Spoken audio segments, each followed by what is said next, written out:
Sampung nakapangingilabot na prediksyon ni Baba Vanga sa 2025. Si Baba Vanga na kilalang Bulgarian mystic ay patuloy na nagbibigay inspirasyon at kontrobersya dahil sa kanyang mga prediksyon na patuloy na gumugulo sa mga tao.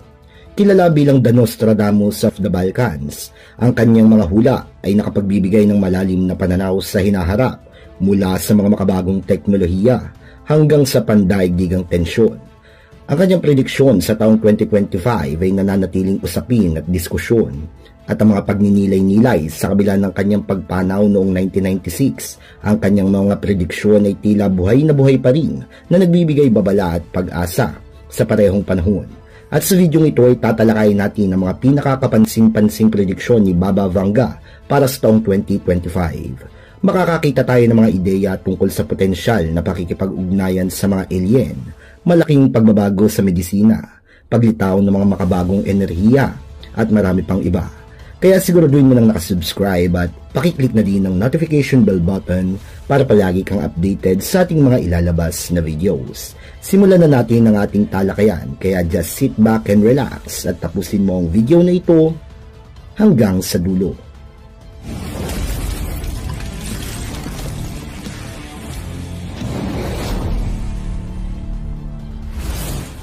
Number 10. Contact with aliens. Ngayong taon, sinasabing magkakaroon ng unang opisyal na pakikipag-ugnayan ng sangkatauhan sa mga nilalang mula sa ibang planeta. Ayon sa propesiya ni Baba Vanga, maaaring maganap ito sa isang malaking kaganapang pampalakasan na dadaluhan ng iba't ibang mga bansa.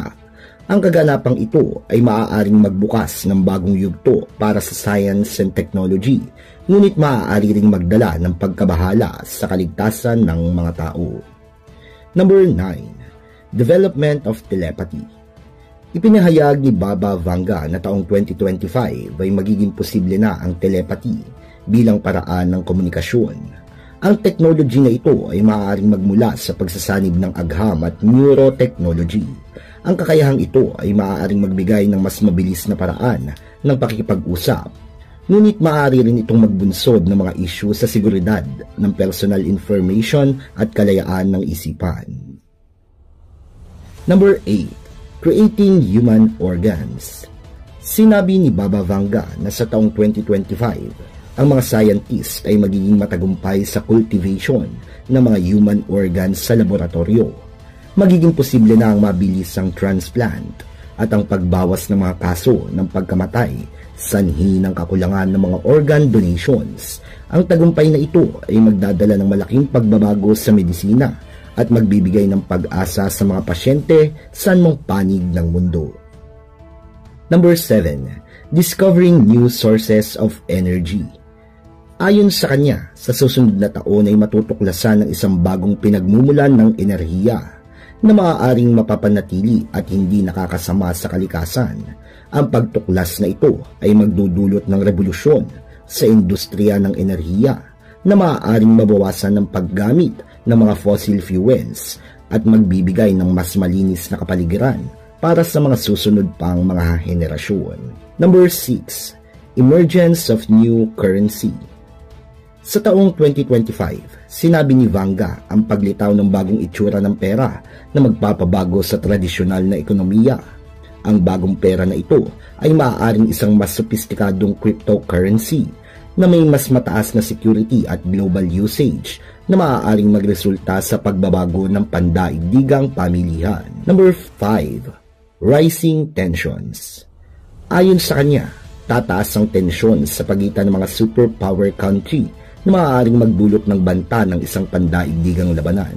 Ang mga tensyon na ito ay maaaring bunga ng kompetisyon sa teknolohiya, ekonomiya at geopolitics na maaaring magpalala ng kalagayang pampolitika ng buong mundo. Number 4. Development in medicines.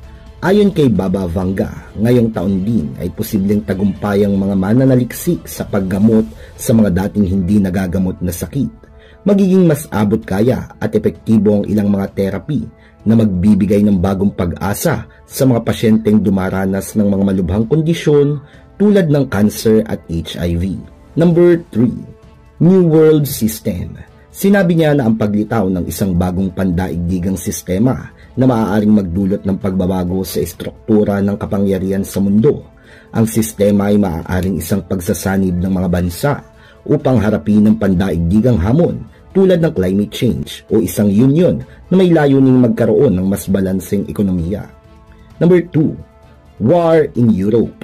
Sinabi ni Baba Vanga na magkakaroon ng isang malawakang digmaan sa Europa ngayong taon.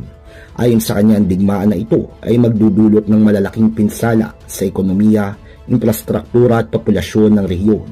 Sinabi niya na ang mga tensyon sa pagitan ng mga bansa ay maaaring mag-ugat mula sa mga hindi pagkakaunawaan sa teritoryo o pampulitikang ideolohiya na maaaring magbunsod ng isang mas malawak na alitan sa kontinente. Number 1. Natural disasters.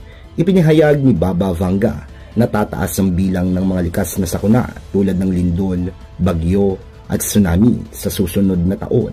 Ang mga sakunang ito ay magdudulot ng malalaking pinsala sa mga apektadong rehiyon. Ang kanyang prediksyon ay paalala na dapat maghanda ang mga bansa sa pagharap sa mga ganitong kaganapan sa pamamagitan ng mga mas maayos na disaster management plan. Ilan lamang yan mga kaibigan sa mga nakakakilabot na prediksyon ni Baba Vanga ngayong taon. Bagamat walang katiyakan kung magkakatotoo ang mga ito, ay nagbubukas naman ang kanyang mga hula ng mga diskusyon tungkol sa teknolohiya, medisina, kalikasan at ang kinabukasan ng sangkatauhan.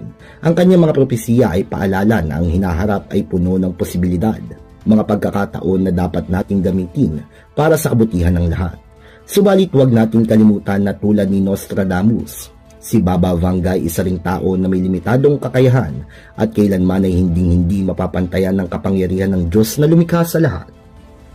Mga kaibigan, nais ko lamang ipaalala na ang paniniwala sa hula at prediksyon ay isang karaniwang aspeto ng kultura at paniniwala ng maraming tao.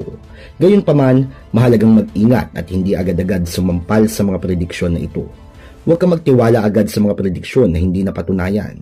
Maraming mga hula at prediksyon ang hindi totoo at maaaring gamitin lamang para sa pansariling interes o para sa pagkakakita ng pera. Huwag kang magpapadala sa mga prediksyon na nagpapakita ng takot o pangamba dahil maaaring gamitin lamang ito para sa pagkontrol ng mga tao. Mag-ingat din sa mga taong nag-aalok ng mga serbisyo sa hula at prediksyon dahil maraming mga taong ito ang hindi tunay na may kakayahang manghula o magprediksyon at maaaring gamitin lamang ang kanilang mga serbisyo para sa pagkakakita ng pera. Sa huli, huwag kalimutan ang iyong buhay ay nakabase sa iyong mga desisyon at aksyon, kaya't huwag kang magtiwala lamang sa mga prediksyon na hindi mo kontrolado. Mag-ingat at magdesisyon ng may pag-iisip at pagtatanong. Ikaw kaibigan, anong masasabi mo sa prediksyon na ito ni Baba Vanga? Naniniwala ka ba dito o hindi? Well, ibigay ang iyong opinion sa ating comment section down below.